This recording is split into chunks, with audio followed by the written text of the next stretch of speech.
बिस्मिल्लाह रहमान रहीम। आमी डॉक्टर मोहम्मद रुहुल आमीन चट्टग्राम महानगर आमीन शिल्पी अंचल 43 नং सांगठनिक वार्ड বিএনপির যুগ্ম আহ্বায়ক। আমি জাতীয়তাবাদী দল বিএনপি ও বিএনপির অঙ্গ সংগঠনের নেতৃবৃন্দ ও আমার সহযোদ্ধা ভাইদের জানাই জাতীয়তাবাদী দল বিএনপির ৪৭তম প্রতিষ্ঠা বার্ষিকী শুভেচ্ছা ও অভিনন্দন এবং আমার সংগ্রামী সালাম। প্রিয় নেতৃবৃন্দ, আমি আপনাদের প্রতি ছোট্ট একটা অনুরোধ ব্যক্ত করতে চাই। জাতীয়তাবাদী দল বিএনপি জনগণের দল। বাংলাদেশ আপামর জনগণের ভালোবাসার দল হলো বিএনপি।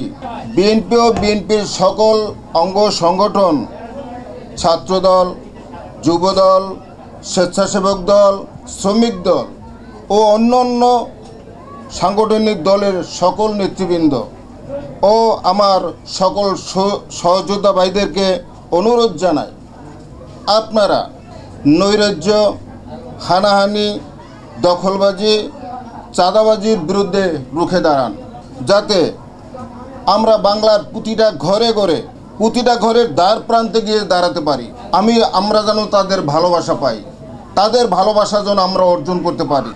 দেশকে ভালোবাসুন, দলকে ভালোবাসুন, নিজেকে ভালোবাসুন। দেশ স্বপ্ন তারেক রহমানের ৩১ দফা বাস্তবায়ন করুন। ব্যক্তির চেয়ে দল বড়, দলের চেয়ে দেশ বড়। মায়ের চোখের বাংলাদেশ ফিরে আনুন নৈরাজ্য মুক্ত বাংলাদেশ। ফিরে আসুক গণতন্ত্রের বাংলাদেশ। বাংলাদেশ জিন্দাবাদ। দেশমাতা খালেদা জিয়া জিন্দাবাদ। বাংলার অহংকার তারেক রহমান জিন্দাবাদ। স্বাধীনতার ঘোষক রাষ্ট্রপতি জিয়াউর রহমান অমর হোক। ধন্যবাদ এলাকার সকল নেতৃবৃন্দ এবং সহযোদ্ধা ভাইদেরকে। আসসালামু আলাইকুম।